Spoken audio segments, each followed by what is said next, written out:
আসসালামু আলাইকুম। আজকে একটু প্রমিত বাংলায় বলি। বিষয়টা হচ্ছে আমাদের ডক্টর ইউনূস সাহেব প্রধান উপদেষ্টা বিএনপির ভারপ্রাপ্ত চেয়ারম্যানের সাথে লন্ডনে গিয়ে দেখা করেছেন। লন্ডনে ওনার অনেকগুলো প্রোগ্রাম ছিল। ওই প্রোগ্রামগুলো নিয়ে অনেকে বিভিন্নভাবে বিশ্লেষণ করছেন। বেশিরভাগ মানুষ বাংলাদেশে বিশ্বাস করে সেটা হচ্ছে ওনার এই লন্ডন যাত্রার অন্যতম উদ্দেশ্য ছিল তারেক রহমানের সাথে বৈঠক করা এবং তার সব কিছুর পরে সবচেয়ে বড় দুইটি আলোচিত বিষয় সেটা হচ্ছে ব্রিটেনের প্রধানমন্ত্রী ওনার সাথে কথা বলতে অস্বীকৃতি জানানো, আর দ্বিতীয়টি হচ্ছে ডক্টর ইউনূস সাহেবের সাথে তারেক রহমানের বৈঠক। এই দুই বৈঠকের মধ্যে একটা প্রত্যাখ্যাত হওয়া আর একটা বৈঠক হওয়া। আমার এই বিষয়গুলো নিয়ে তত বেশি কথা নেই, কিন্তু আমার একটা খুব ইচ্ছে সেটা হচ্ছে ডক্টর ইউনূস সাহেব আমরা 1/11-এর সময় যখন আমরা শুনেছি মইনুল আহমেদ ওনার জীবনীতে লিখেছেন যে তারা একত্রে সবাই গিয়ে ওরা সারা রাত ডক্টর ইউনূস সাহেবের বাসায় বসা ছিলেন, ওনাকে সরকার প্রধান হওয়ার জন্যে, তত্ত্বাবধায়ক সরকার প্রধান হওয়ার জন্যে অনেকভাবে চেষ্টা করছিলেন, কিন্তু উনি তখন রাজি হননি, কারণ উনি 2 বছর মেয়াদী সরকারের থাকতে রাজি হননি। এখন 2 বছর মেয়াদী যেখানে সরকারে রাজি হননি সেখানে উনি এই 24শে জুলাইয়ের আন্দোলনের ফলে যে অন্তর্বর্তীকালীন সরকারটা এসেছেন এন্ট্রিম গভর্নমেন্ট, এই গভর্নমেন্টে উনি রাজি হয়েছেন এবং উনি প্রথম দিনেই বলেছিলেন যে আমার কথা শুনতে হবে, আমার কথা যদি না শুনেন আমি চলে যাব। এটা আমার কথা যদি না শুনেন আপনারা, তাহলে আমার প্রয়োজন এখানে নাই, আমাকে বিদায় দেন, আমি আমার কাজে থাকি, সেখানে আমি ব্যস্ত থাকি।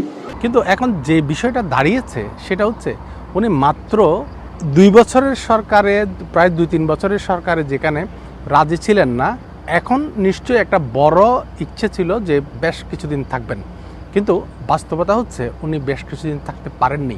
1 বছর না যেতেই ওনার নানা কারণে সমালোচিত হয়ে গেলেন এবং অনেকটা সমালোচনার ভিতরে অনেক বড় বড় সমস্যা বাংলাদেশে সৃষ্টি হয়েছে। সবচেয়ে বড় সৃষ্টিটা হচ্ছে এখন যে একটা উইন্ডো ওপেন হয়ে গেছে সেটা হচ্ছে বাংলাদেশ আওয়ামী লীগকে নিষিদ্ধ করা।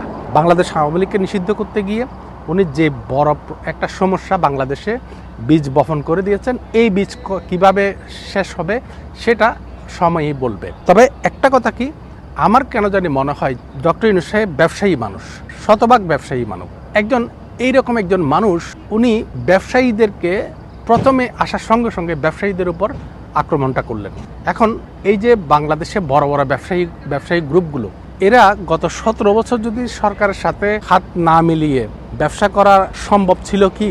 কোনো সাধারণ মানুষ কি এটা বলবে?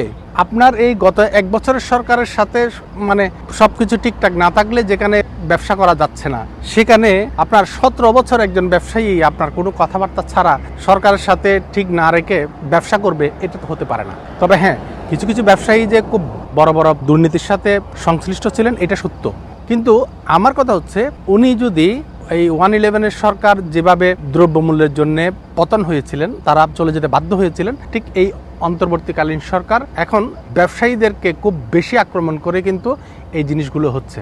আমি বেশি কথা বলবো না, আপনারা একটু চিন্তা ভাবনা করে দেখেন। ডক্টর ইউনূস সাহেব সোজা ব্যবসায়ীদের উপর মারাত্মকভাবে আক্রমণ করেছেন এবং সেই আক্রমণের শেষ প্রান্তে এসে কিছুটা হয়তো বুঝতে পেরেছেন বাংলাদেশ ব্যাংকের গভর্নর এখন আর্থিক সমঝোতায় ব্যবসায়ীদের সাথে বসতে চাচ্ছেন। ওনারা বলেছিলেন সারা দেশ থেকে, সারা বিশ্ব থেকে বিভিন্নভাবে টাকা উদ্ধার করে নিয়ে আসবেন, এই করবেন সেই করবেন, অনেক কিছু বলেছিলেন, কিন্তু বাস্তবতা অনেক কঠিন। একটা ব্যাংক চালানো যত সহজ, বাংলাদেশের মতো সরকার চালানো অত সহজ নয়। বাংলাদেশে কোনো সরকারই সফল হবে না, বাংলাদেশের প্রত্যেকটা মানুষকে কিন্তু স্যাটিসফাইড করা এটা খুবই খুবই খুবই খুবই কঠিন কাজ। এই একটা কঠিন কাজ আপনি হাতে নিয়েছিলেন, কিন্তু আপনি ব্যবসায়ীদের সাথে আক্রমণ করেছেন, এখন বলছেন আর্থিক সমঝোতায় যাবেন। এই জিনিসগুলো না করলেও পারতেন। যেমন ধরেন, আমি একটা যদি বলি, সালমান এফ রহমান মানুষ হিসেবে অনেক বেশি সমালোচিত, অনেক বেশি ধিক্কৃত, অনেক মানুষ বিশ্বাস করে না, কিন্তু ওনার প্রতিষ্ঠান কিন্তু 1 নাম্বার। বাংলাদেশে ভ্যাক্সিমকোর ফার্মার ওষুধ বাংলাদেশে যেমন খুবই জনপ্রিয়, বিশ্বের অনেক বড় বড় দেশে এই বিভিন্ন ইন্ডাস্ট্রির প্রোডাক্ট কিন্তু এক্সপোর্ট করে। এইরকম মানুষগুলোকে এভাবে যদি ধ্বংস না করে, জেলে পুরে তাদের ব্যবসা ধ্বংস করার পায়তারা না করে, তাদেরকে যদি, আমার মনে হয় যে সোজা একটা কথা, তাদেরকে জেলে রাখার দরকার ছিল না।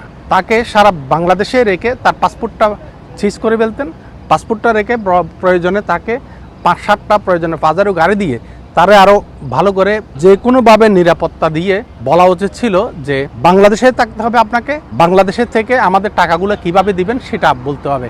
এইভাবে ঠিক আমি একটা সালমান এফ রহমান একজনকে বলেছি, কিন্তু আসল কথা হচ্ছে এরকম ব্যবসায়ী যারাই এই ধরনের মানে কাজগুলোর সাথে জড়িত আপনারা সন্দেহ করেন, এই সমস্ত ব্যবসায়ী গ্রুপগুলোকে ডেকে আপনি একটা বৈঠক করা দরকার ছিল।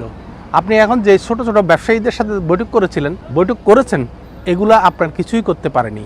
শেষ পর্যন্ত দেখেন বাংলাদেশের অবস্থা এখন কি হচ্ছে। আপনি একটা বছর 1.5 বছর আপনি থাকতে পারলেন না, এটা হচ্ছে বাংলাদেশের জন্য বড় বেশি দুর্ভাগ্য। আপনার ব্যবসায়ীদের গায়ে হাত দিয়ে কোনো সরকার বাংলাদেশে টিকতে পারবে না, টিকেনি। আমি শুধু এটাই বলবো যে আপনার সরকারের সবচেয়ে বড় ভুলটা ছিল যে ব্যবসায়ীদের গায়ে হাত তোলা।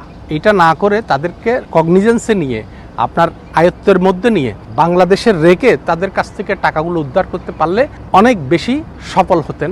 আর এখন ওদের কাছ থেকে টাকাও নিতে পারলেন না, টাকাও উদ্ধার করা সম্ভব হবে না।